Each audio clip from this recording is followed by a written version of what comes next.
So, warm welcome to everyone for this Voice of Endocrinology program. This is the first online program that we have this year on behalf of Endocrine Society of India. We are privileged to have our president of ESI, Dr. Sanjay Badada, with us, and all our esteemed faculties for today.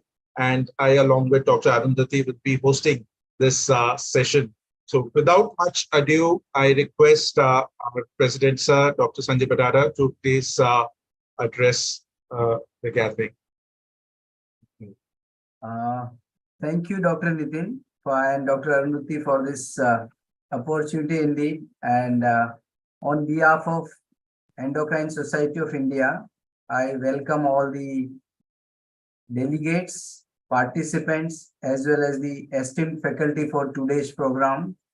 And today's program includes the endocrine theme is endocrine research, and there is very interesting and beautiful topics are there, and that is like baby steps in publishing letters or in the publication rather, and how to select a journal for submission, feasibility doing meta-analysis or clinician by Dr. Deep. He is the authority in the meta-analysis.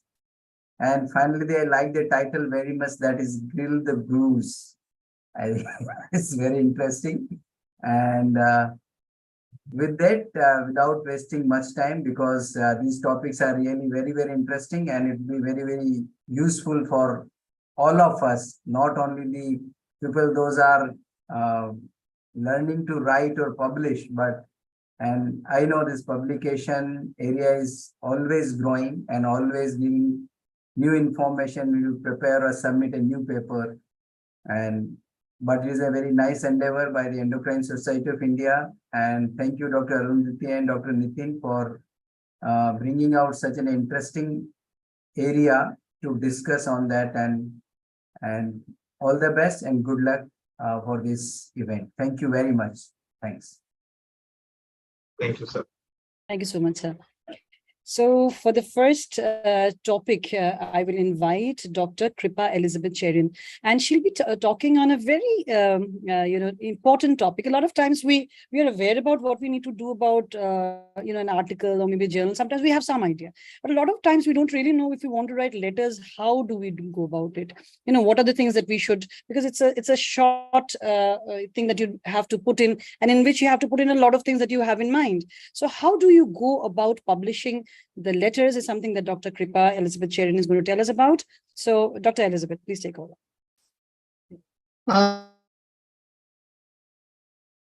Thank you, Dr. Sanjay sir, Dr. Nitin, and thank you, Dr. Arundhati, for your kind words of introduction. So I'll just start sharing my screen.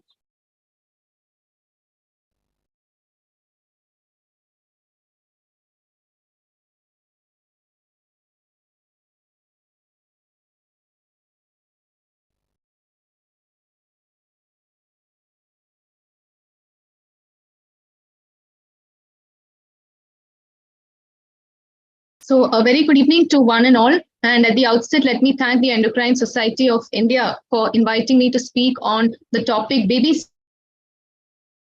steps to publishing letters and case reports. And this will be the outline of my talk. So to research or not, that is the question. And I think I'll begin by saying what research is not. So research is not the mere information gathering, nor is it a transportation of facts, nor is it the reassembly of facts, and it is not a catchword to get attention. But research should always be an ongoing effort that helps in developing or improving services, and essentially teamwork is crucial.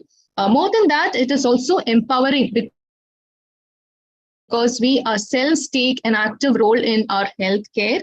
And one of my favorite definitions of a researcher was given by Albert Einstein, who said that researchers are passionately curious professionals who are agents of change. It is also a virtuous cycle because it helps in advancing knowledge, in developing ideas. It needs to be encouraged and fostered. So one of the basic tenets of research is asking questions. And I think I may have munched on that apple had it fallen on my head. but not Isaac Newton. He asked, why did the apple have to fall down? And this kind of repeated questioning and inquisitiveness led to the concept of gravity with all its complexity. And I think most of us would agree with Rudyard Kipling, who said, I keep 6 honest serving men who taught me all I knew. Their names were what and why, and when and how, and where and who. So looking back, I would just touch upon 3 case reports from our side. I have mentioned this in several meetings. These were 3 silversmiths from West Bengal who presented with features of a hypophosphatemic osteomalacia.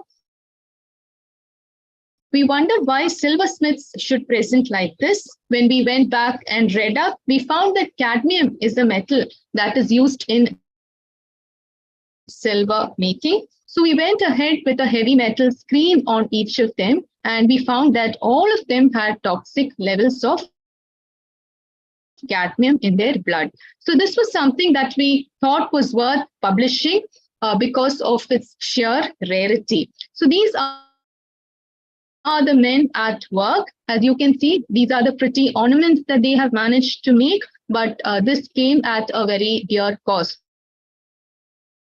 You can see that they are not using any protective gear like masks or aprons or gloves. But after we published this case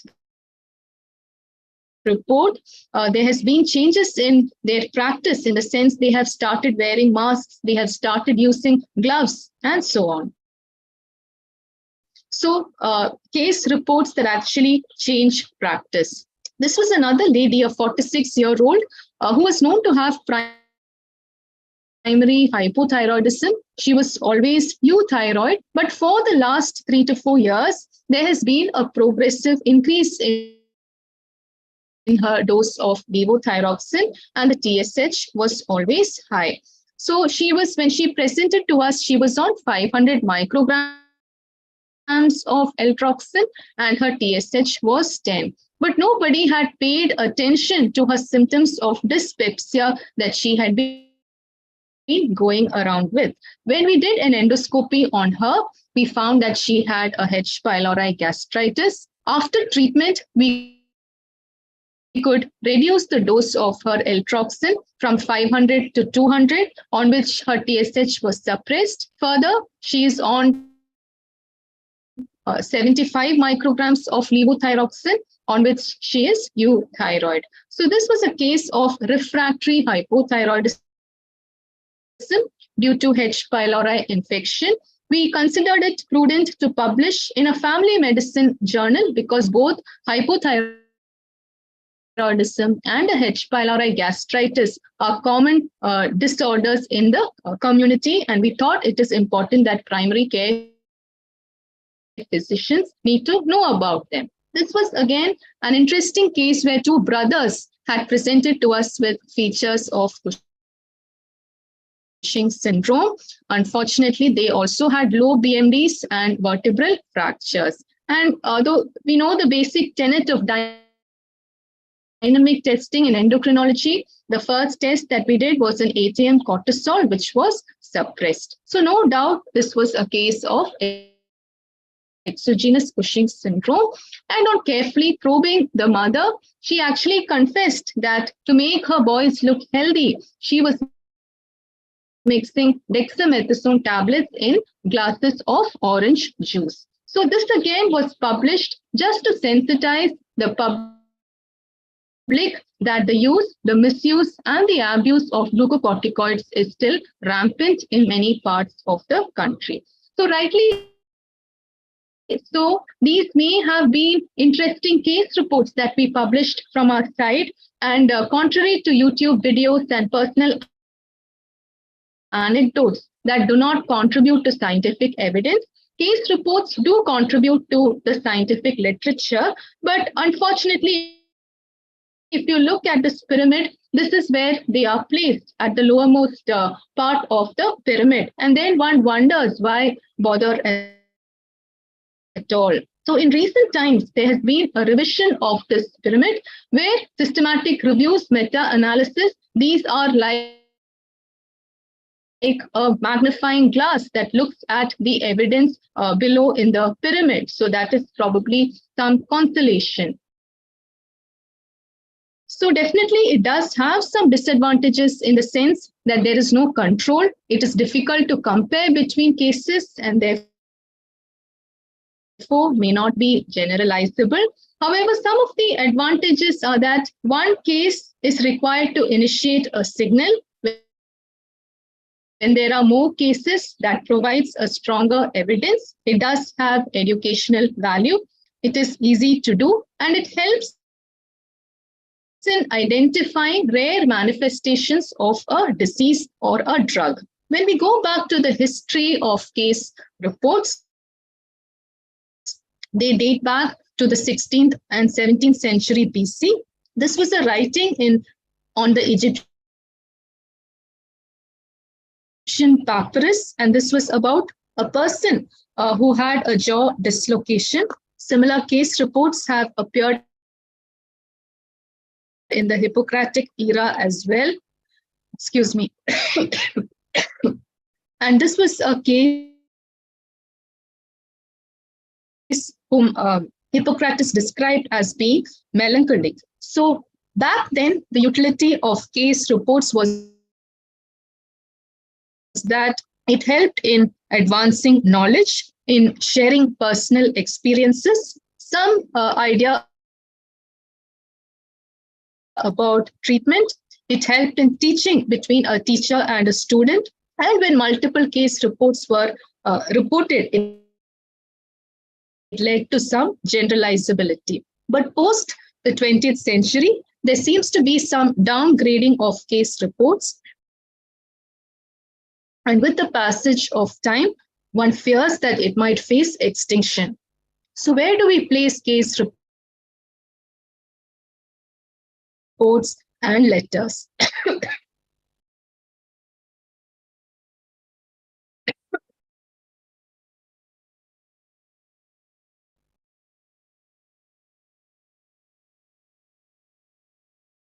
Excuse me. Coming to this, previously teaching was all about a teacher and a student, but this has now given way to a competency-based medical education. So if you look at case reports, this is a self-directed learning opportunity. It helps in the development of cognitive skills. It also improves listening skills. When you listen to a patient's narrative, it enhances physician-patient interaction, and it helps in the retention of information. So going about a case report, some of the general principles are that a case report is a detailed report of novel or unexpected occurrences with or without a review of literature, and it does provide the medical community with knowledge that other research designs may not provide. Above all this, it might be hypothesis generating. For example, this was written by James Parkinson. This was an essay on shaking palsy, which later gave way to the description of Parkinson's disease. This was a communication on Kaposi sarcoma in homosexual men that led to the discovery of the HIV virus. And this report by Zaki et al. Of a novel coronavirus led to the description of the Middle Eastern respiratory syndrome. So when you look at case reports, this is an opportunity to report to the scientific community of unusual side effects or adverse interactions, unusual presentations, unexpected association between disease or symptoms, or findings that shed new light on the pathogenesis of a disease. Now, how do you prepare for a case report? Always remember that every patient that is encountered may be a potential case report. So always keep your eyes and ears open for something unusual. It is important that you follow up the patient until discharge. or wait for 3 to 6 months for the clinical course to evolve. Discuss with your colleagues or seniors on the appropriateness of reporting the case, and do a thorough literature search to find out all scientific literature on the case. Of course, it is important that you record key points in clinical history and examination, the labs and the treatment. Make sure you delete all of the patient's personal information and identifiers, especially from radiological or histopathological images. Never forget to obtain a written informed consent. And in the case of a child, you get an assent from children or consent from the legal guardian.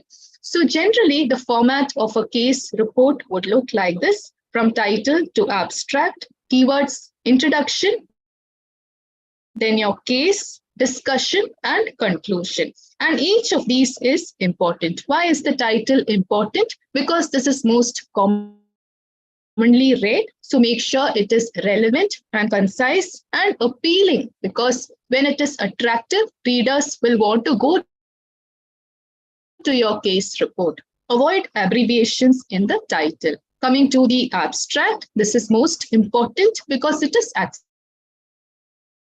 accessible to all.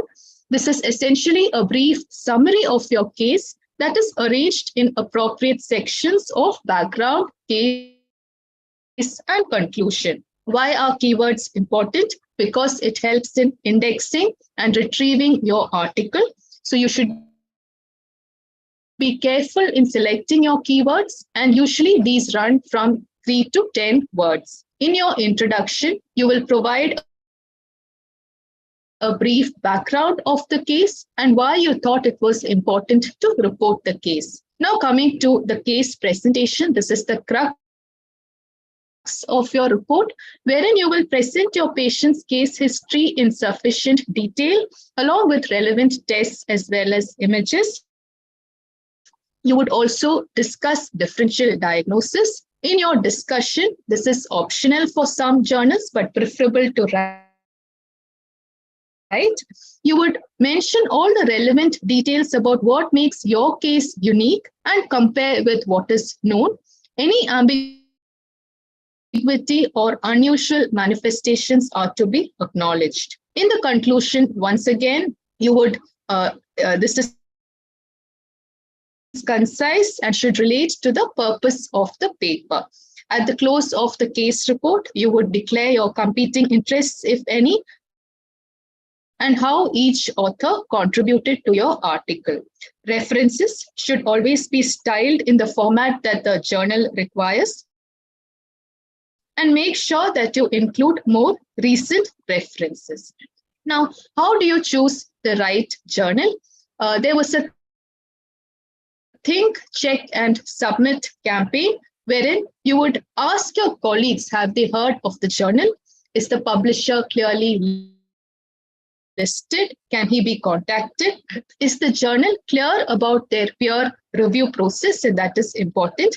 And do they comply with COPE, DOAJ, and the OASPA? So COPE is nothing but Committee on Publishing Ethics. If you choose an open access journal, make sure it is listed in the directory of open access journals, or the OASPA, which is the Open Access Scholarly Publishing Association. So all these are collaborations that ensure transparency and best practice with regards to publishing. Now, when a journal receives a case report, how do they decide on whether it is worth publishing? So many journals will go through this scoring system where they look at domains of documentation, uniqueness, educational values, objectivity, and interpretation. And each of these domains is scored from 0 to 2. Any score that is 8 and more gets published. And if the score is less than 5, it is considered inadequate or inappropriate for publication. So it is good to do a cursory check yourself on your case report in each of these domains and find out where you stand as well. Now, with the mushrooming of open access journals, while it improves visibility and availability, it has potential for more citation. There are certain caveats where you would not choose an open access journal because they are fee-based publications. Sometimes there is a lack of quality peer reviews, and this can lead to academic dilution, and beware of predatory journals. When you have case reports with high quality peer reviews, these have a low acceptance rate. So essentially, when the peer review is of a high quality, this is a rigorous process which introduces trainees to the expectations of peer reviews. It will also help in addressing other issues that are not considered prior to submission. And these are skills that should be emphasized and experienced during training. And authors should aspire for these kind of journals. So essentially, case studies are more than simple anecdotes. Never underestimate the utility of a case report, because these serve as instructive examples to people who might encounter similar problems. Moreover, your fellow physicians can gain a broader understanding of clinical diagnosis, treatments, and outcomes. This will help in improving patient care. The decision making might be shared, and that is the utility of a case report. So this was a report of a vanishing bone disease of the thoracic cage. This was a very difficult case of a polyostotic fibrous dysplasia whom we managed with denosumab. So for both these diseases, there is no consensus on the right treatment, and these therapeutic decisions were made solely based on anecdotal experience from other centers. So I would like to reiterate what I said: never underestimate the utility of a case report. Now, what happens when a journal does not accept case reports? You might opt for editorial letters.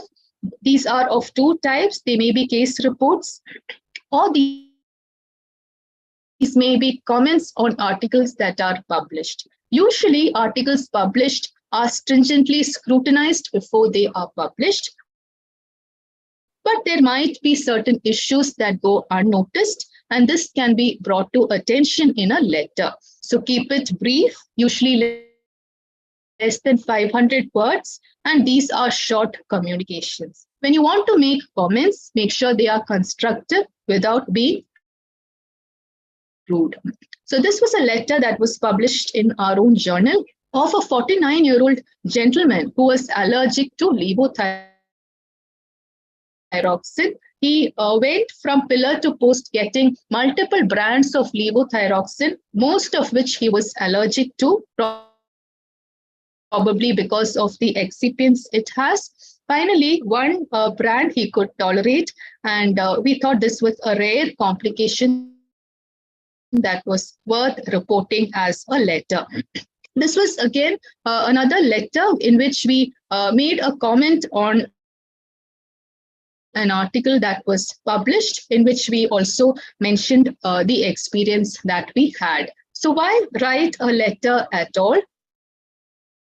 If you want to discuss certain controversial aspects of a recently published paper, or you want to seek clarification on any aspect of the paper from the authors, if you want to share your professional opinions or viewpoints, you can opt for a letter.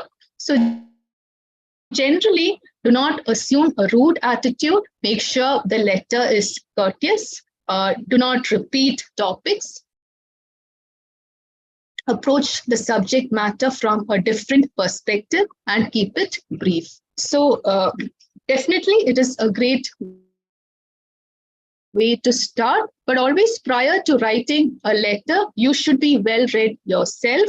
So don't just passively read them, read them with a critical eye, and get to the point and be focused when you want to present a paper. Some of the do's and don'ts. Make sure you have read the instruction for authors. Write the letter immediately because editors are not interested in letters about articles that were published several months back. Some of the don'ts, some editors don't like starting with I read with interest or concluding with most studies are needed, but I think this is a personal preference. And if you don't succeed the first time, don't give up. Get your pen and paper and start all over again. So essentially, remember that you ought to be well read yourself. You need to plan out the content of your letter with a thorough literature review. Your write-up should be focused, and then you would submit the letter. Now, so that's all that I have to say about case reports and letters. So if ever our trainees perceive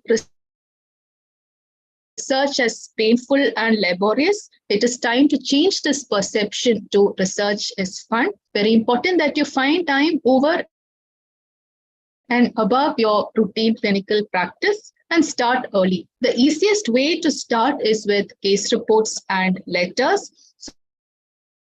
So keep your eyes and ears open for unusual cases or presentations, and these are important for an early career physician.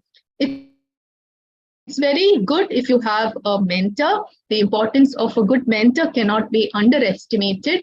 They serve as guides, advisors, and supervisors. We also have an excellent mentor-mentee program at our center, which has been on for several years.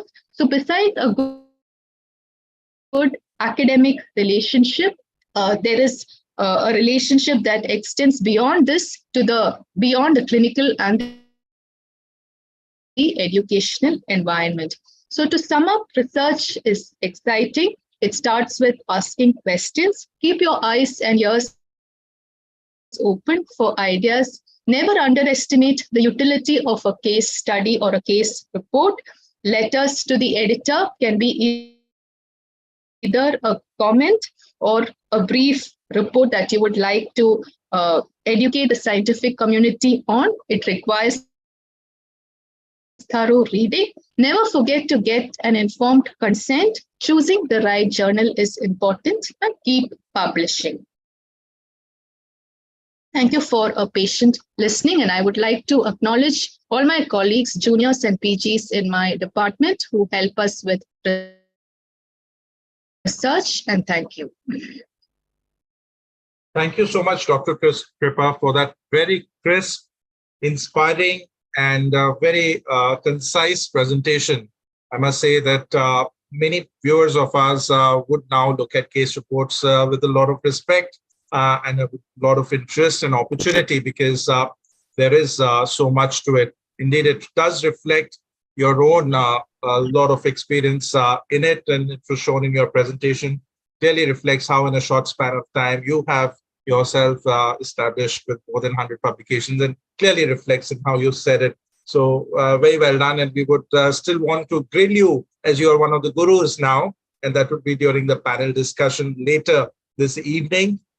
Till then, we move on to the next topic. Welcome. And then we move on to the next topic. And after we decided to write a paper, be it a case report or an original article, I think it's really important to find the right journal. Dr. Kripa did touch upon it, but who else would be better to tell us about it than one of the executive editors of the Indian Journal of Endocrinology and Metabolism?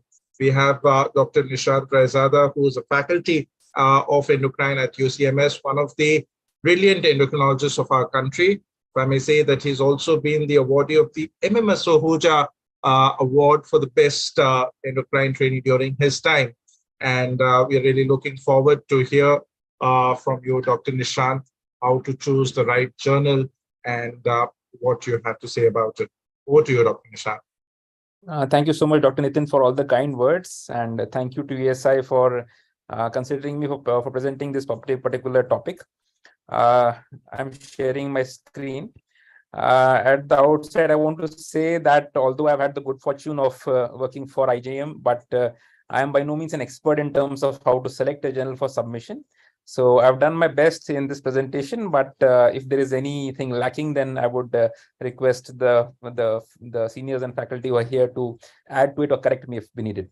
So with that, I will start the presentation. Are the slides visible? Yes, perfectly. Thank you. Right. So how to select a journal for submission? So I broadly split this question into 3 smaller questions. So the first question would be, what is the journal reputation and quality in which you are aiming to submit your article? Second question is, does your art manuscript match the journal in which you are planning to submit? And thirdly is, what is the likelihood of your article getting published in that particular journal? So let's deal with these questions one by one. So the first question would be that how good is the journal in which you are planning to submit your paper? And that can be further broken down into 4 aspects. What is the journal pedigree? What is the impact factor? What is the indexation? And finally, a few slides about what are predatory journals. So journal pedigree is easy to understand. There are some journals which are already very well known to most of the people in the medical field, maybe even outside of medical field. These are journals like NEGM, like Lancet, Nature. They are very well known, very well reputed, and their pedigree is beyond doubt. Then there are some publications which are official publication of reputed national international bodies, and this lends them their pedigree. For example, IJM is the flagship journal of the Endocrine Society of India, and similarly, Diabetology would be the official publication of the EASD. There can also be some journals which are relatively new, but because they are parented by prestigious bodies, so therefore that gives them the quality.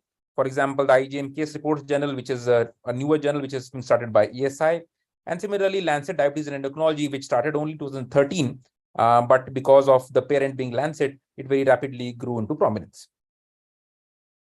Then next up is what is called as impact factor. And I think everybody in the medical field who's into academics would have heard about journal impact factor. So this is a metric which is provided by Clarivate Analytics. And this is basically looks at the citations which the journal is getting. So broadly, the formula for calculating the journal impact factor is this, that you take in the numerator the number of citations that have occurred in the last 2 years for all the items published in that journal. For example, in this particular photograph, you can see there were a total of 9,352 citations in the years of 2014 and 15. And during the same period, the journal published a total of 50 manuscripts. So the formula would be cites to recent items divided by the number of recent items. So 9352 divided by 50, and you get 187.04. And therefore, the impact factor of this journal would be 187.04. So these are the impact factor of recent impact factors of a few journals. Lancet Diabetes and Endocrinology is now one of the highest ranked journals in terms of the impact factor in diabetes and endocrinology. It has got 44.5. And then you can see that for trends in endocrinology, it's 10.9. Then EJE and JCM is 5.8 each. Important here to know that it is not necessary that the higher the impact factor, the better the journal, because impact factor is only looking at the citation part. But it is true that it is an objective method, parameter to assess the journal quality, but there can be other subjective interpretations. Some people may feel that JCM is a much superior journal as compared to what the impact factor may show. So it should not be guided totally by impact factor. Then apart from journal impact factor, there are other also measures of impact. They are similar to the impact factor. So, for example, the site score metric by Scopus, or the Schemago journal rank, or the SNIP.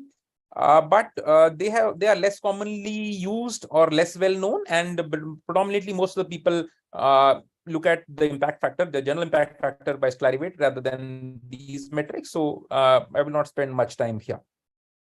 Next, we come to indexation. So there are several well-known indices around. We've got Medline, PubMed, Embase, Scopus, Directory of Open Access Journals, which Dr. Kripa also referred to. So these are the indexations which are there. So if you've got a reputed journal, then you already don't need to look at the indexation. But if you're looking at a new journal which you've not heard much about, then a first step would be to look at what is the indexation of the journal. So the reason for the same is that an indexation is a sort of a proxy marker for quality, because to get indexed with a particular index, the journal has to meet some basic criteria in terms of the quality, regularity of publication, the kind of peer reviews that they do. So if your journal is indexed in one of these big indexes, then you are reasonably sure that it is a good journal and maybe worth your while. So as I said, it serves as a quality control. And secondly, if you're looking to publish for the sake of either securing an academic appointment or to get a promotion in academic setting, then indexation may matter.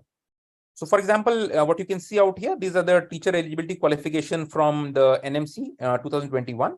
And they've mentioned that to get promoted, you need to publish articles in which are included in Medline, PubMed Central, or one of these other DOAJ, etc.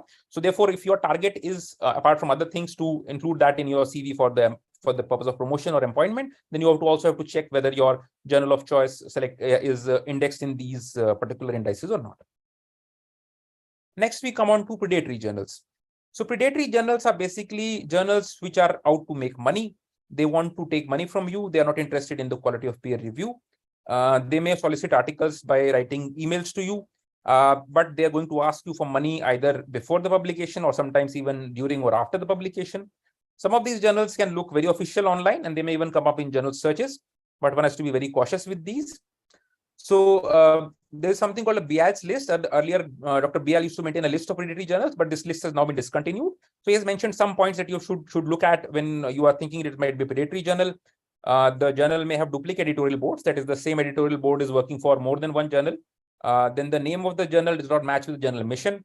The editorial board members appear to be all from some particular area, which seems that they might have colluded to open this journal to earn money. Then there may not be adequate policies for digital preservation. Their PDFs may be logged so that plagiarism check is difficult, and they may make false claims of indexation, or they may the indexation claims may be incorrect. The other thing that may be there is their website is unprofessional, or they promise very fast turnaround times.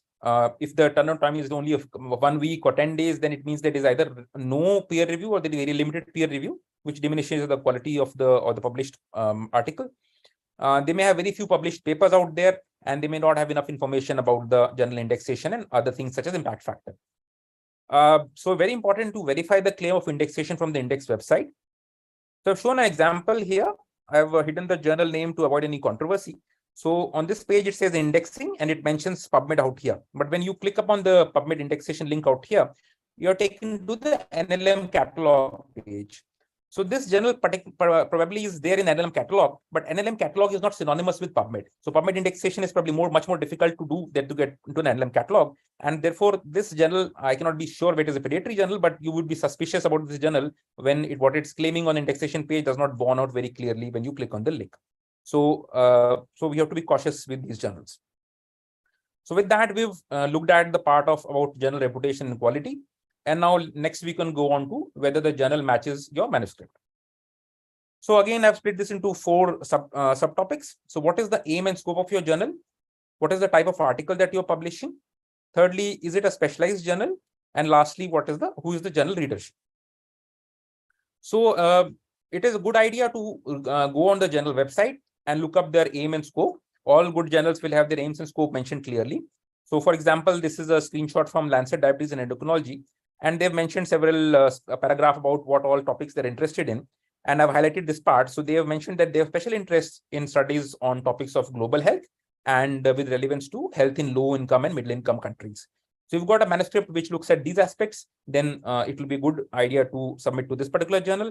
But they also mentioned that they do not publish results of experiments on non-human animals. So again, it will be a waste of time if you have done an animal study and you are submitting it to Lancet Diabetes and Endocrinology.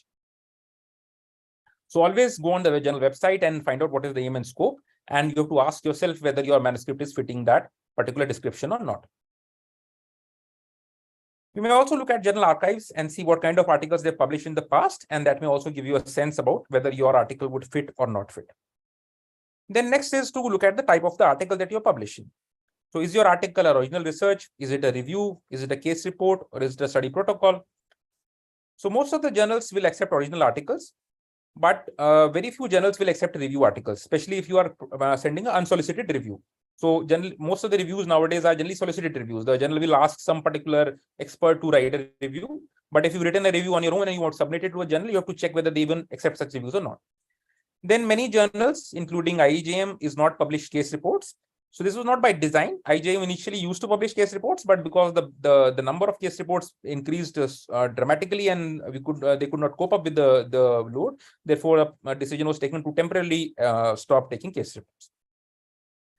Then next, you have to look at specialized journals. So there are some specialized journals will publish only case reports or only reviews. For example, BMC publishes Journal of Medical Case Reports, which publishes only case reports. And there is a portfolio of 20 journals by Springer Nature called Nature Reviews, which publish only review articles. Then again, as I mentioned, IJM Case Reports Journal is a journal which takes only case reports. So it addresses the problem with IJM not accepting case reports. Then there could be specialized journals which only publish protocols or data depositions. So if you choose the journal which publishes your article type, you will end up saving both time and effort, because you may get your article may be just returned by the journal just simply because it doesn't fit what the nature of the type of article that they publish. Then lastly, who is the journal readership?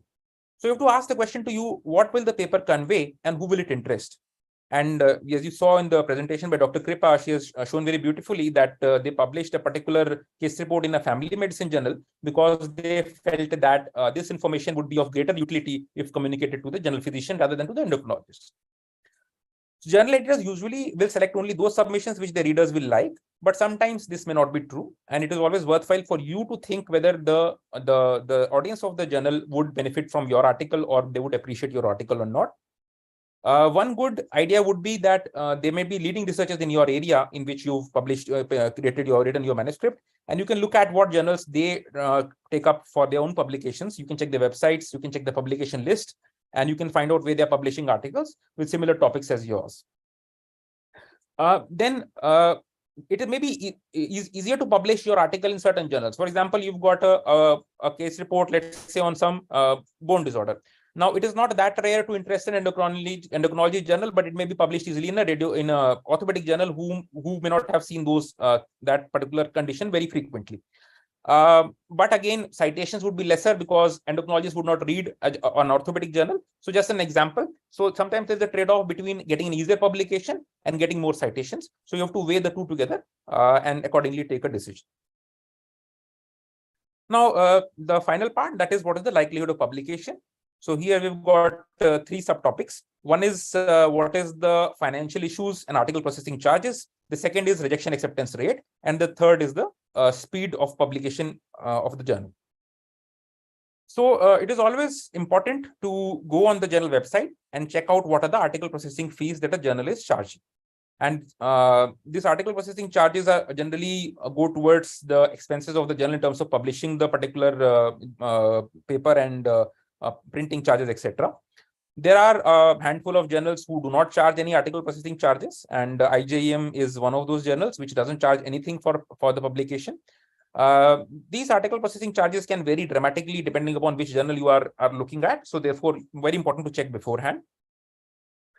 Then you have to look at whether you are going to publish as open access or subscription based, or some journals are hybrid in the sense that they publish both open access journal public manuscripts as well as subscription based manuscripts.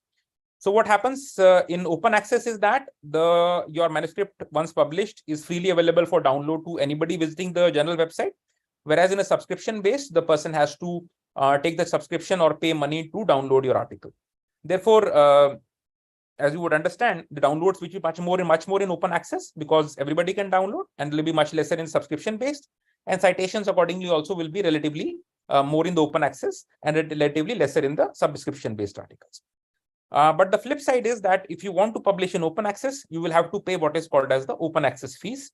And this open access fees sometimes can be quite high. There are some discounts for developing nations in terms of the APCs and the open access fees. But most of the journals which I found do not consider India as developing nations as of now. They think that India has moved forward, and the list of developing nations for which they are giving discounts are actually other countries which are lagging behind India. So this is, of course, my opinion. Of course, there could be some which are giving to India also.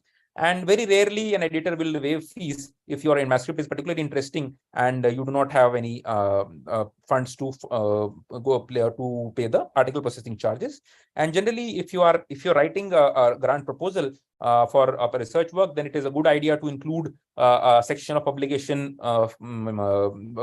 fees in the grant request itself, so that you have money to pay these article processing charges when your manuscript is ready. So this is an example from Diabetes Care. So they charge you $160 per page of the printed journal page. So let's say you got 5 pages, so that's around $800 just of the article processing charges. And further, if you want to make it an open access, then you have to pay another $240 to make it open access. So this is sounds high, but there are even higher charges somewhere. This is European Journal of Endocrinology, and open access charges are as high as 3,000 euros. So some of these can be astronomically high. Then moving on to the next section, that is rejection and acceptance rate. So rejection or acceptance rate is very simple. It means the number of articles accepted or rejected as a percentage of the total submissions. So as you would expect, the more reputed a journal, the lower will be the acceptance rate. For example, NEGM states that their acceptance rate is only 5%. Specialty journals may have higher acceptance rate. EJE probably has acceptance rate around 22%. This is not confirmed figure, just from some other website that they have stated it is 22%. But that is understandable because the people submitting to EJE will be serious researchers and a small fraction of researchers, and therefore the percentage can be higher. But broadly, you have to understand that if you submit your article to very highly ranked journals and your article is not especially novel in that sense, then you may waste a lot of time in just getting submissions and then rejections. And two things can happen. One is the novelty of your article can wear off if you spend a year or two in just submitting it to different journals. And the second is you may get busy or you may get tired, and then you may end up not publishing it at all. So you have to, maybe take help from your mentor and choose the right kind of journal. You should not be undercutting also, you should not be aiming too low, but also not aiming too high. Then lastly is the speed. So speed, when I say speed, I mean how long does the peer review process take and what is the time to a final decision. So sometimes the journal website will mention that this is our time to submission and this is the average processing time. But sometimes the journal may not mention that. But in that circumstances, you can look at the metadata of the published article and that can give you an idea. For example, this is JCEM, and they've mentioned on their website itself that this particular manuscript was submitted in 27 December, and it was got a decision 5th March and was published in 14th March. So roughly 3 months it took from the submission to publication. And another example, this is from Diabetes Care. So here it was received on 22nd August 2022, but accepted in 5th May of 2023. So it took a good 7-8 months, or maybe even more than that, 10 months for publication. So this may be of consequence because let us say you want to apply for some academic post and you want to get a publication to show in your interview. So if the delay is too long, then you may not able to do that. Or maybe your student wants to apply from some grant or some fellowship, etc., and they want to show a publication in favor of their work. Then again, time would be of essence. So broadly, that is what I would want to say. This is a summary of what I've said, basically the 3 questions and then the 3 sub-questions. So general reputation and quality, you want to look at the pedigree, the impact factor, the indexation, and to not fall into a clutches of a predatory journal. And then look at the aim and scope of the journal. What is the kind of article that you are sending? Is it being accepted in that particular journal? Is it a specialized journal where you can send your manuscript? Then is the readership matching what you want to target? And then finally, the financial issues. Do you have the money to pay for the processing charges? What is the rejection acceptance rate? And is speed of any consequence? So that will be all. Thank you.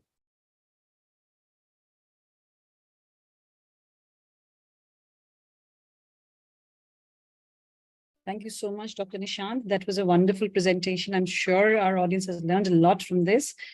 We will move on to our next speaker, who is Dr. Deep Datta. And Deep Datta is one of the most dynamic endocrinologists of our country, and he's a prolific writer. He has more than 250 publications. Like, can you beat that? And of these, a lot of them are meta-analysis. So what Dr. Deep Datta is going to tell us today is about the feasibility of doing a meta-analysis for clinicians. Could you please take over, Dr. Deep? Thank you so much, Dr. Arundhati, for the kind words. I'd really like to thank Endocrine Society of India for making me part of this prestigious program. We really need more and more of such programs to promote better quality research from our country. So in the next 20 minutes or so, I shall be sharing my experience, or I would rightly say our experience with doing a systematic review or meta-analysis, or with the teamwork. It is just impossible to do it alone because there is so much of technical work, or I would say the clerical work, the writing work goes into it. It's not only writing with paper and pencil, you may be using your laptop or desktop to writing it. So why should we be doing a systematic review or meta-analysis? Because as Dr. Kripa just told us in the first presentation today, that it is considered to be among the apex of evidence of medicine. It looks into, it analyzes quantitatively data coming from different randomized controlled trials, which is we call also a good quality of evidence, to generate meaningful information which can be used in clinical practice. That is typically what we refer to as a meta-analysis. A systematic review is a more holistic, a more encompassing. It not only takes care of data coming, quantitative data from randomized controlled trials, it also looks at qualitative data coming from maybe case control studies or cohort studies, right? And so you get a better depth or the breadth of the subject which is being covered. So a greater amount of hard work goes into generating a systematic review as compared to a meta-analysis which just focuses only on randomized control trials.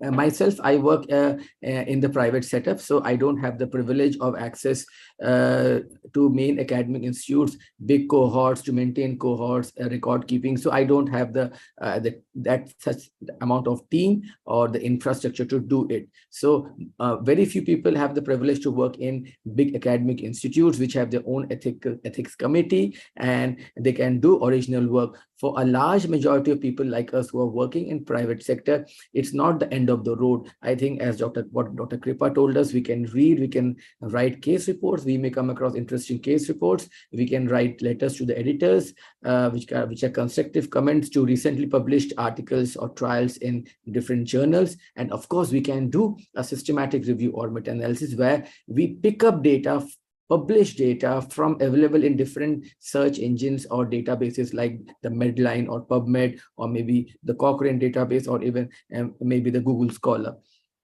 So let us look at why we should be publishing more. Because if you look at the trends of publishing in the field of in the field of diabetes from across the world, there has been an exponential increase in the number of publications since 2000. I think with the advent of technology, with the digitalization of journal, during my MBBS days, I used to see my seniors and teachers used to write articles, type it out on a typewriter, take printout, and literally they used to courier it to the journals. So the courier used to go to UK or maybe US. So it used to take a lot of more time and money. And the response by the editors, it used to take many months. After 2000 or so, since the digitalization of the world in general, most of the journals have now become digital. Some writing articles have become so easier. We write on Microsoft Word or OneNote or whatever you're using, and the submission is digital, the processing by the journals is faster, and so overall the art of publishing has become so much easier. So the numbers of publication has increased exponentially across the globe in the last 25 years or so. But if you see that in 2021, for 33,000 odd papers published in diabetes across the world, if you look at publication from China, that's pretty humongous. I think 1/3 of them are coming from China. And if you look at the amount of publication, India is also catching up. There's an exponential increase in terms of the rate of increase in publication from India, but absolute numbers, we are still lagging behind. So we have a much way to go. India has a very big, robust, private small-time healthcare, which are providing good healthcare services. We are not doing great in terms of data keeping, but then we are also catching up. So doing retrospective studies, clinical record-based studies, one thing which we can do working in small setups, and writing a systematic review or meta-analysis is another thing which we can do in a big way, something that China has caught up, and I think we will soon catch up China in this regard. So a few subtle differences I told about a systematic review and meta-analysis, that meta-analysis is almost fully quantitative. Systematic review may be partly quantitative, partly qualitative, and systematic review encompasses not only RCTs, but also data from observational studies, case control studies, or cohort studies. Hence, the quality of evidence, the strength of data of meta-analysis focusing on RCTs is considered to be much better than as coming from a systematic review, which takes data from observational studies or case control studies or cohort studies. So how are they different from a narrative review? So we used to write a lot of narrative review 10 years back. So when I write a narrative review on a particular topic, I may choose to read some RCTs which may like, I may choose to read some case control studies, and it has a lot of bias. My whims, my fancies goes into the writing voluntarily or involuntarily. So that would really not help in clinical practice. Systematic review and meta-analysis have their own set of guidelines.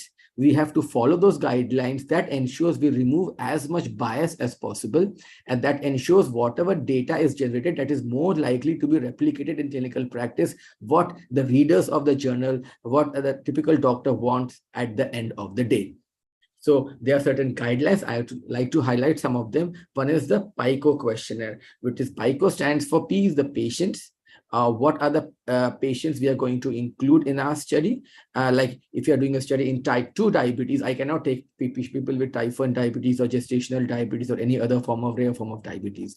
What are the inclusion criteria? I may choose to do in children, or maybe only the elderly population, or only the middle-aged. So it depends on what study we are doing. What is the control? That's very important. Without control, we can never take any result into perspective. And what are the outcomes which are going to assess? We will be very clear. It's not like we read 4 RCTs and we can decide based on reading the articles what outcome suits us. Everything, the protocol has to be written before starting doing the systematic review or meta-analysis. And S, the PICO has now become PICOS. The S stands for study type. So if you restrict analysis to RCTs, that considered the highest grade of evidence. But what happens many times in many topics, we may not have sufficient RCTs. At least we need 3 RCTs published to be able to do a reliable meta-analysis. If there's only 1 RCT, there's no point doing, we just can't do a meta-analysis. Then we will look at maybe the data from observational studies or case control studies or cohort. So those things has to be pre-specified in whatever protocol we are writing. So we should write down the protocol, and there are different databases which enlist those protocols. Like there's a website called Prospero, prospero.org, where you can submit your systematic review or meta-analysis protocol. The best part is they will review it, and if they find some errors, they will ask for correction. So it's like a validation of what we are going to do, and they will then publish it online. Prospero is pretty fast. They typically publish it online within 2 weeks of submission of protocol. So most of the good journals, they would prefer that you write a protocol and you have a pre-published protocol, and you have to give that unique number while submitting your systematic review or meta-analysis. They don't accept a systematic review which doesn't have a pre-defined protocol. And once we have done that, we are very clear what we are going to do. We are very clear what sort of RCTs we are going to screen. And then the next important part is to screen the database. You can screen PubMed, you can screen Cochrane database, you can screen Google Scholar. That's the most difficult part, the most laborious part, to screen each database. So typically we should be having a team of 4 colleagues or 4 doctors who does the screening separately. So I may miss 1 or 2 articles, but my colleague will ensure that he or she picks up those articles. He may miss some articles, so I'll contribute. So we sit together at the end of say 3 days or 5 days and see, okay, what all we have got. And then we have a consensus, okay, we have not missed any database or any of the articles. So even before the searching, I missed one point, my apologies, is that before we decide to do a systematic review, I think it's important and that we search database PubMed that somebody has not published a database.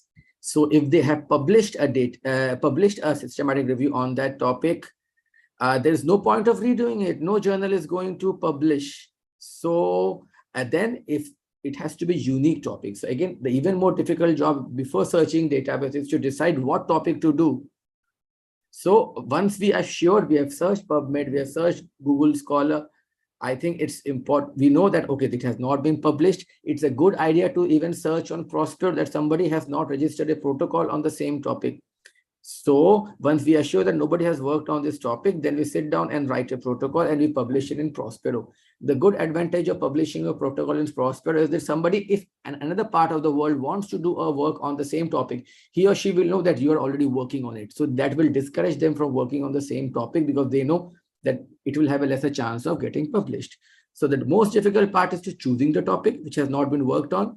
The second most difficult part is to do a literature search and ensure that we are not missing any of the articles which we are going to take. Then comes the easiest part, is to do the review. So most of the job is done by different softwares. So the most popular software is the RevMan software, or the Review Manager software, which is developed by the Cochrane database. It is free to use. That's the best part. Then there are many other softwares. You can use Strata, which needs a very special training to use it, and it's a paid software. You can use the R software, which does many more complex analysis, which is not possible in the RevMan. RevMan is very easy to use. That's the best part. But the R also needs a very specialized training. You should know a bit of coding also that is needed. And then we have different other paid softwares, but the RevMan is popular simply because it's very easy to use, user-friendly. The disadvantage, it can just do a simple systematic review or meta-analysis. It does not do a network meta-analysis, or it does not do a meta-regression, which comes a more complex forms of meta-analysis. Lately, the RevMan software, you can go to the Cochrane website, you can download it. Previously, they used to have a download version. Now they have a cloud version. So you can create your username and ID, and you can freely use it or do all your calculations. Then we shall come to it subsequently. So let us look at some of the systematic reviews which has been published. This is a systematic review published on finerenone. We know it's a mineralocorticoid receptor antagonist in the management of diabetic kidney disease. This is a systematic review because they have taken data from all the different published literature.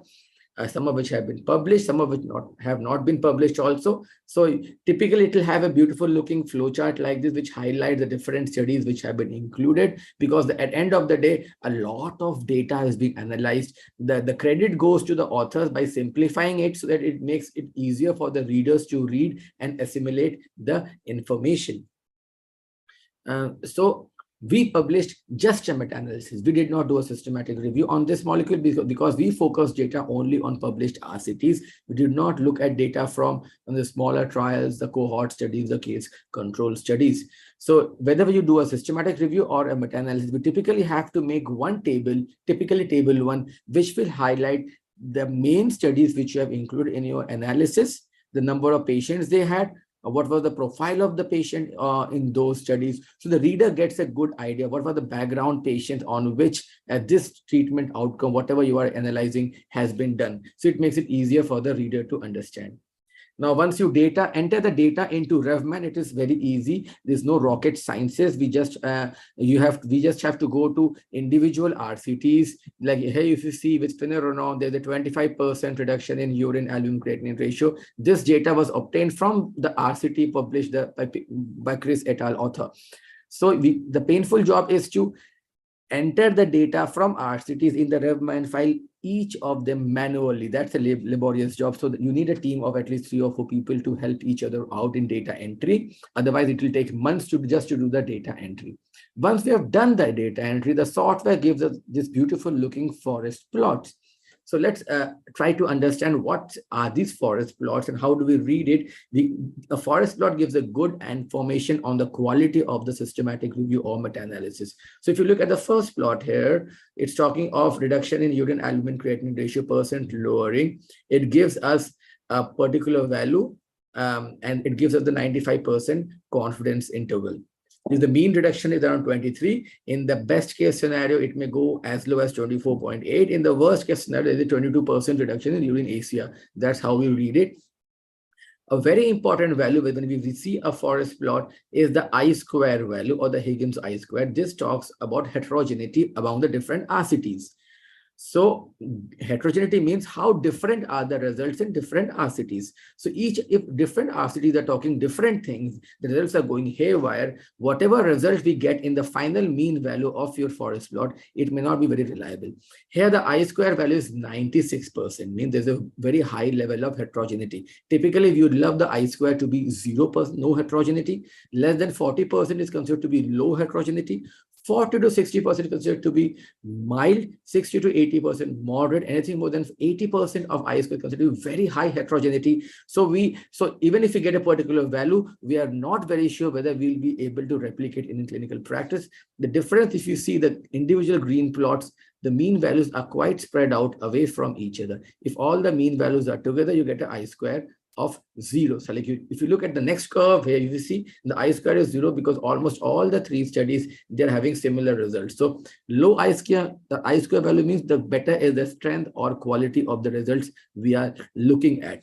Then we have something called the p-value, the z-value. This is the actual significance. So for significance, whether the observation is significant or not, we need not just look at the p-value, look at the forest plots. If the black box, which is the mean value, if it is not touching the midline, means the observation is significant. It may favor your study out molecule, or it may favor your control molecule, depending on which side the black box is. If it is touching the midline, that means the observation is not statistically significant. So same thing, I'm not going into each of the forest plot, but that's how we read. An important thing what I would like to highlight is that if you look at any forest plot in any systematic review, there's a column called weight. So what weight does it talk of? It talks of here, like there are 6 different studies, but the first study has been given 37% weightage in terms of calculation of the mean value. The second last study was given nearly 55% weightage. So how does the software does it? So software looks at the number of patients. So greater the number of events or patients, greater the weightage. If you look at the last study, it had less number of patients. And if you look at the spread of data, the horizontal line is too high, means the standard deviation is very high. So if any study, any randomized control trial, if the standard deviation is very high as compared to the mean, the authors, we are not really sure whether that result will be replicated in clinical practice. The software automatically gives a less weightage to that study. Whereas studies which have, we can virtually not see the black line, we can see only the blue box, means the standard deviation is very close to the mean. Those studies will automatically be given a more weightage. So they're very scientific way of analyzing data, which the software does. The biases are removed. That's why a systematic review or a meta-analysis is held up in high regard. So when we read a forest plot, by looking at the weightage, we know which RCTs were of better quality and which RCTs were not so great, and hence they were given lesser weightage while looking at a simple forest plot. And that is done for each of the outcomes. Whether the primary outcome or each of the secondary outcomes, the weightage will be looked at differently, looking at the mean and standard deviation of the outcome of the individual RCTs.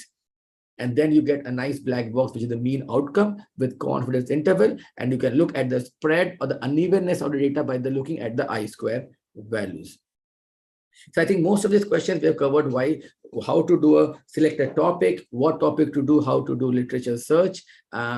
Let us look at another systematic review, why they are so important. So like hydroxychloroquine has been published, has been like recommended by RSSGI as a 3rd line agent for managing type 2 diabetes. But it's only in the RSSGI guideline. The same has not been done in maybe the ADA guidelines or the ESG guidelines. So why so? So we thought, let us do a systematic review and meta-analysis of all the published data in managing or evaluating the role of hydroxychloroquine in managing type 2 diabetes. We did a literature search. We followed the same PICOS criteria for selecting the studies. And this is how, whenever we write a study, we have to mention what big database were searched, what were the keywords we used to search. Here we use hydroxychloroquine or chloroquine with diabetes or diabetes mellitus or glycemia. This is very important. We write this in our protocol, how we went about searching the different database. Any systematic review will have a flow chart. There's a PRISMA checklist, like you have consort checklist for RCTs, you have a PRISMA checklist for systematic reviews and meta-analysis. So this has to be there, which shows how many articles we started with searching and how we reached the final number of studies, which we included in our final analysis. Let me tell you, at the end of the day, how many robust protocol we have followed, how we were doing the right way, the systematic review and meta-analysis, the outcome of a systematic review is as good as the quality of RCTs. It's just like how the computers work, the GIGO principle, garbage in, garbage out. If the data is garbage, however well you analyze, the outcome will also be a garbage. So at the end of the day, if the quality of RCTs or studies are not great in our systematic review, the result is going to be as useless as the RCTs which were analyzed. And hence, it is important as a part of any systematic review, we assess the qualities of the RCTs of studies. In the Cochrane software, there's a risk of bias table, which gives it, there's a grading of the quality of the RCTs. You can get a beautiful, colorful graph, which we shall come to subsequently. So this is looking at the HbA1c reduction with hydroxychloroquine from the major studies. If you see here, there is a statistically significant reduction of 0.17. So we may say that, okay, HbA1c does come down by 0.17%, statistically significant, but it is clinically significant. 0.17 is hardly clinically significant reduction in HbA1c. So not all statistically significant observations may be clinically significant. To make matters worse, if you look at the I-square value, it's going haywire. It's 89%. It's more than 80%. So there's a lot of heterogeneity in the results coming from different RCTs. If you see one RCT is favoring totally the controls, some RCTs are favoring hydroxychloroquine, some have a very big standard deviation. So again, this shows that the quality of data is really poor. It's not great. There's a lot of heterogeneity. There's a statistically significant reduction in HbA1c, but it is not clinically significant. And the key, I think we covered the I-square. I'm not covering it, repeating it again. And then if we look at the quality of RCTs, most of the RCTs were extremely poor quality. So whatever even 7% reduction in HbA1c we saw in this meta-analysis, it cannot be relied on because the RCTs on the baseline were of extremely poor quality. And hence the question still remains, should hydroxychloroquine be used for managing type 2 diabetes? That's the importance of doing an independent systematic review or meta-analysis. For a lot of new drugs are launched. I think no other field of medicine are seeing more and more medicine being launched on a monthly basis as the field of endocrinology and diabetes. So most of these initial RCTs are pharma funded.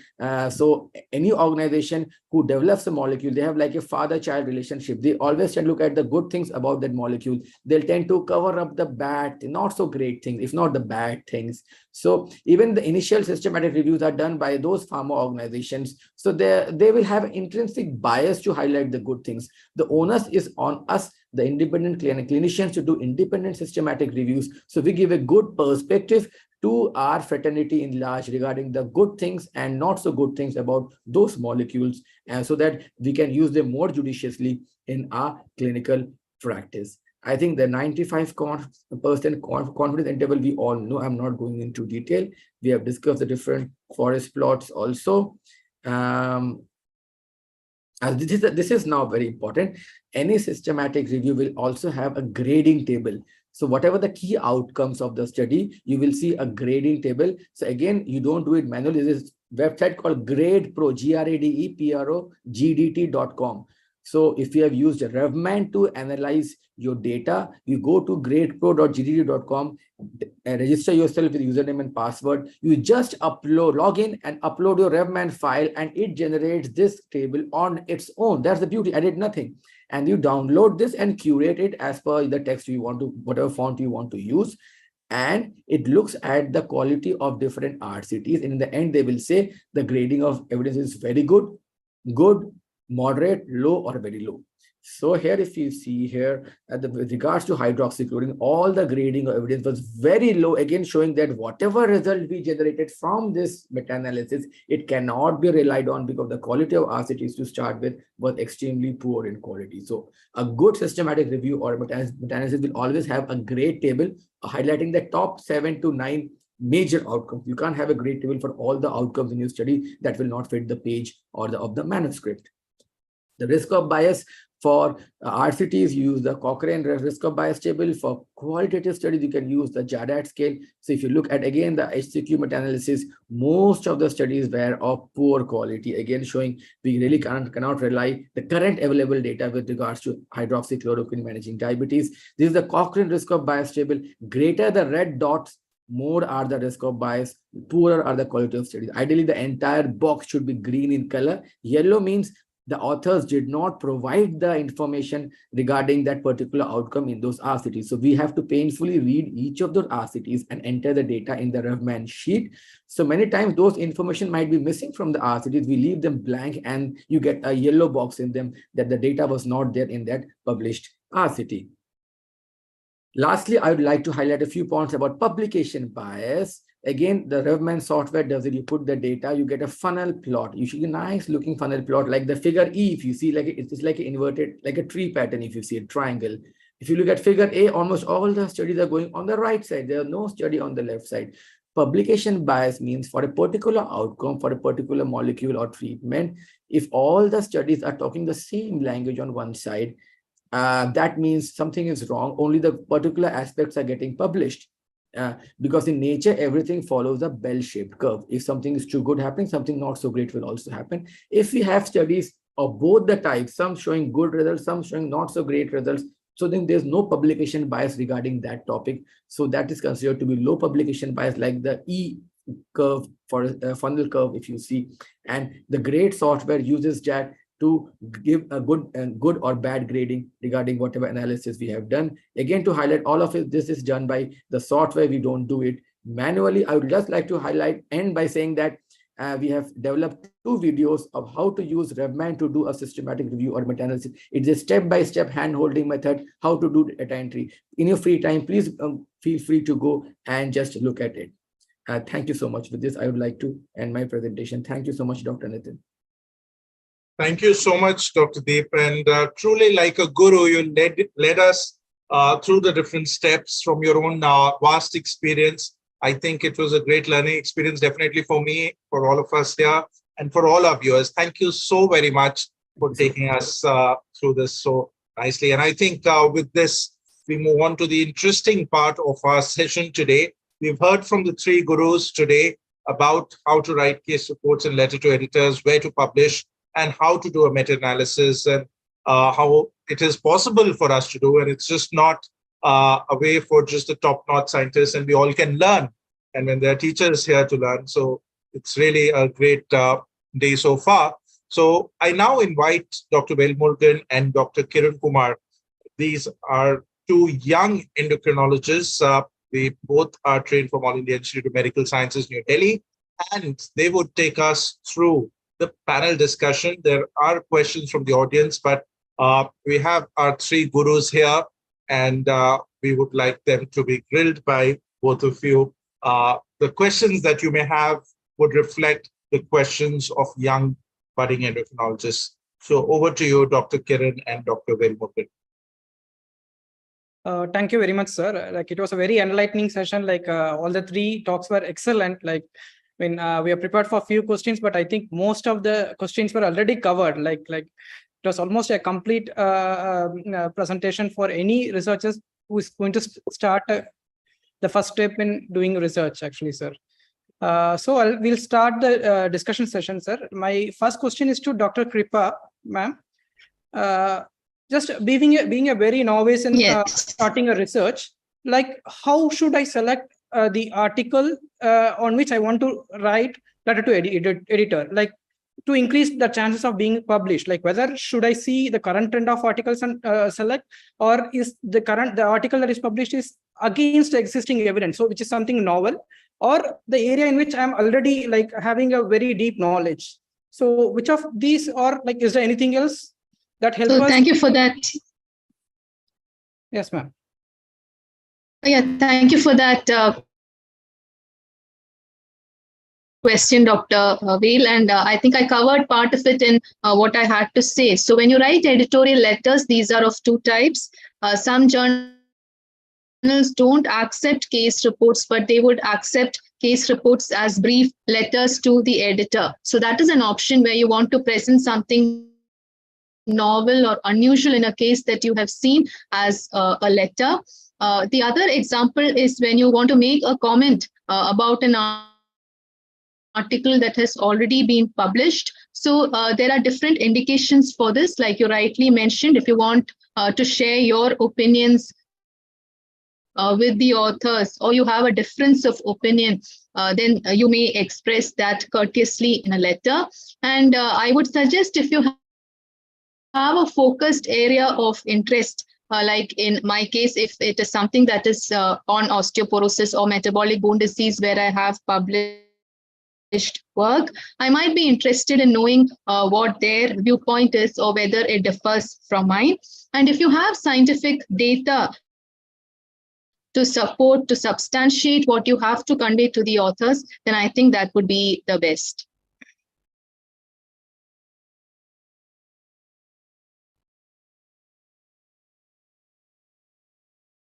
Hello, good evening, Dr. Rupa ma'am.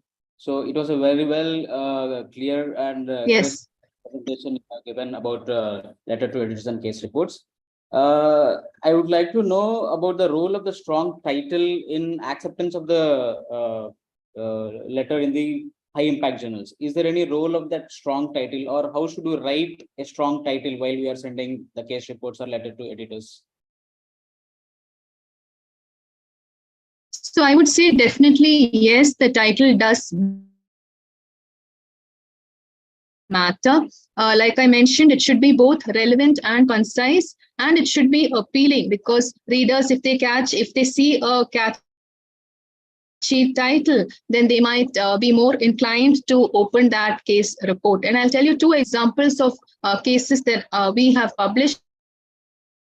One was a lady who's was known to have hypertension, which has worsened in recent times. All her physicians did were to increase the dose of her antihypertensives. But what they missed out on the fact was that she had neurofibromatosis. So when we know that when a lady or a patient with neurofibromatosis has hypertension that is uncontrolled, then it goes without saying that you would look for an underlying pheochromocytoma. So when we wrote this up, when one of our trainees wrote this up, we titled it as uncontrolled hypertension, hints from the skin. So physicians need to be aware that when they have these skin manifestations, they should think of an underlying neurofibromatosis. Similarly, we had another lady from rural Tamil Nadu. She had low BMD on her DEXA, and she was managed as osteoporosis. But what they missed out on was a low fasting phosphate. A phosphate was never checked. What she actually had was an oncogenic osteomalacia. So when we wrote this up, we titled it as Treating Osteoporosis, a near miss in a case of an oncogenic osteomalacia. So when you make the title both relevant and concise, as well as maybe do some lateral thinking to make it catchy, I think that definitely is a point for you. So titles do matter, I would say. Thank you, ma'am. My next question is to Dr. Nishant. Sir, what are the various factors that a high impact journal considers or looks into a manuscript before sending it to review process? Or in other words, like, what are the reasons for which a manuscript gets rejected at the editorial level without undergoing a peer review? So what are the key things stands there at the editor level, sir, during rejection? Thank you, Dr. Manar. That is a good question.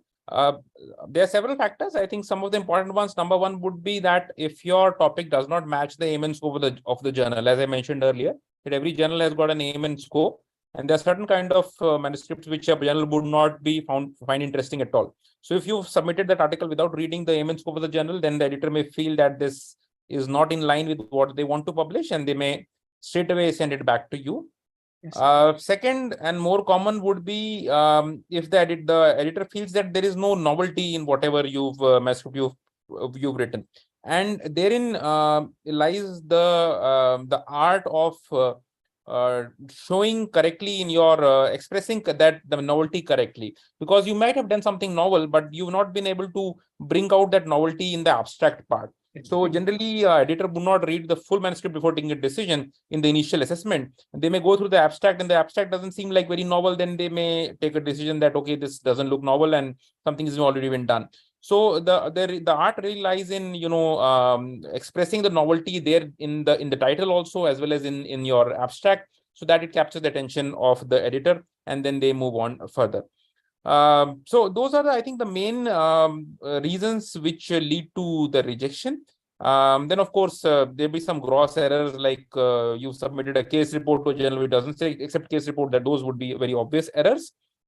Broadly, these would be the important things which the journal would consider. That's what's come to my mind right now. Yes, sir. Thank you, sir. To just add on, sir, like citing the articles of the same journal in our references helps in our manuscript getting published. I mean, a lot of people does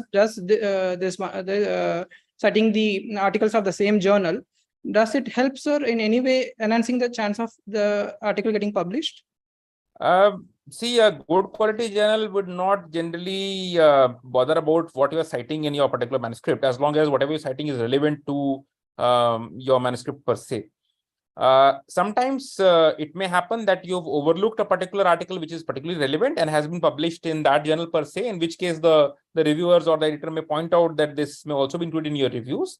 There are a few journals, I can say, which insist that you cite a couple of their, at least a couple of their references, but that would be unprofessional, at least in my view. But if you're going for a good journal, they do not mind what you're citing as long as it is relevant. Thank you, sir. Hello, Dr. Nishant, sir. It was a nice answer from you. I would like to ask, so how should I make sure that my research is a good fit for the journal which I would like to send? In other words, so is there any red flag signs that which indicates my research is not a good fit for that journal which I send?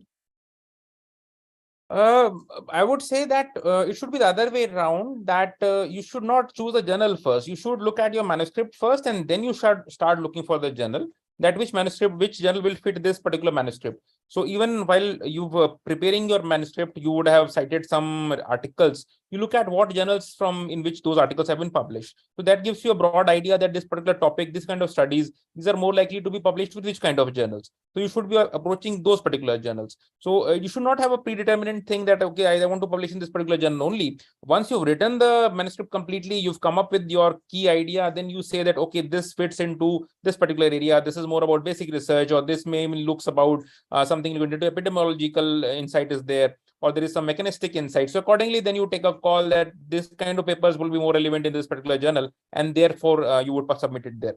So that's how I would go about it. My next question is to Deep, sir.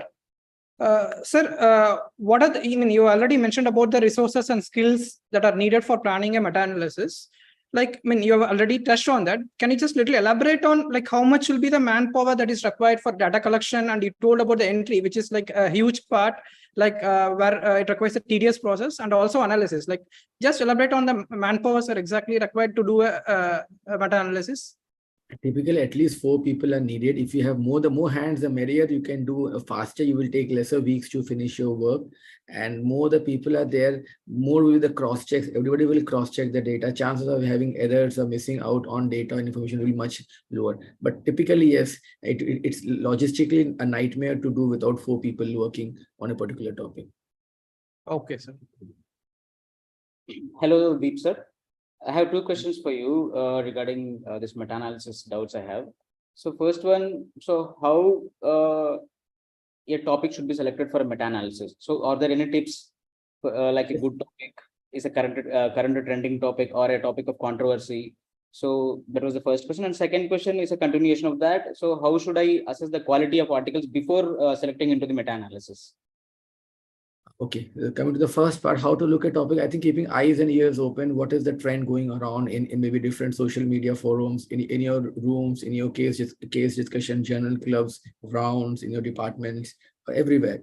And if you have something comes to your mind, the simplest thing is go to PubMed. You can do a Google search also. I think you can do a PubMed search both. PubMed makes life easier. When you do a PubMed search, on the left side, there is options to fine tune your search. You can click meta-analysis or systematic reviews. If it shows no reports, means wow, you have something that nobody has published it. If it shows 1 or 2 reports, I think go through the abstract, at least see whether what they have published, it's in your domain, what we're thinking, or it's something different you are thinking from what has already been published with regards to systematic reviews, meta-analysis. If you find no systematic review, the meta-analysis is great. Then you do a search. Now you click RCTs there. So you might find PubMed result might show 6,000 or 8,000 articles to start with. So ideally, if you are thinking, you have to manually search each of them. Before doing that tedious job, you can do a simple thing. You can click only on RCTs, randomized controlled trials. It will show there are only 200 data or 100 data or 30 or 3 data or 5 data or no data at all. We may find that there is zero results on that for regards to RCTs. Now you know you can't do a meta-analysis because there are no RCTs. Typically, we need at least three RCTs to do a proper meta-analysis. But there still might be case control studies or cohort studies. Then you can think, okay, I can do maybe a systematic review, not just a pure meta-analysis of RCTs. So that's how you go about screening. It's totally a trial and error basis. And finally, something clicks. Okay, you have decided I'm going to do it. Then looking at how good or bad the individual studies are. For that, you have to do that painful part of searching and downloading that article. Once you have the full text of the articles, you go through the article, you see typically RCTs have given the highest quality of evidence. The moment we started analyzing data from observational study, the case control study, the quality of evidence really does come down. You look at, if you look at the Cochrane, they have different parameters. There's something called the attrition bias. So if a study starts with 100 patients, they should report data at least in the results from 80 patients. If there's more than 20% loss to follow up in that study, that's considered to be a poor quality study. Double-blinded studies, very good. Single-blinded, partially good. Open-label studies are considered to be lower quality of evidence. So those things are actually entered, whether there's low attrition or not, the study was well blinded or not, and whether all the outcomes which the authors stated in their methods have all those outcomes actually been elaborated in the result section or not. They help us in determining the quality of the RCTs. Thank you, sir. My next question is to Dr. Kripa, ma'am. I mean, this is not a technical question, ma'am. Here, there is a very lot of negative feedback that goes around, especially from our fellow colleagues, like when we publish a case report as compared to the original articles. How do you usually see that actually? Because as a starter, maybe start to publish with case report, but you don't get a good encouragement from the fellow colleagues or from the other senior members. Okay, how do you see it, ma'am?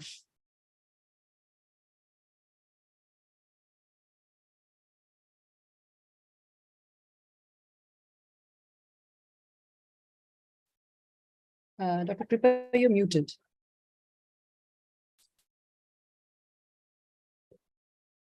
Yeah, sorry. So like I mentioned, post the 20th century, there seems to be a downgrade in case reports. But I think I would reiterate the fact that its utility cannot be underestimated, especially for beginners and trainees. This is the way to start. It enhances their learning. They be thorough with one subject. Moreover, some of the case reports that I had mentioned, we were able to manage them solely based on anecdotal experience, because very rare cases like vanishing bone disease, where only less than 200 cases have been reported in the world, where there exists no consensus for treatment.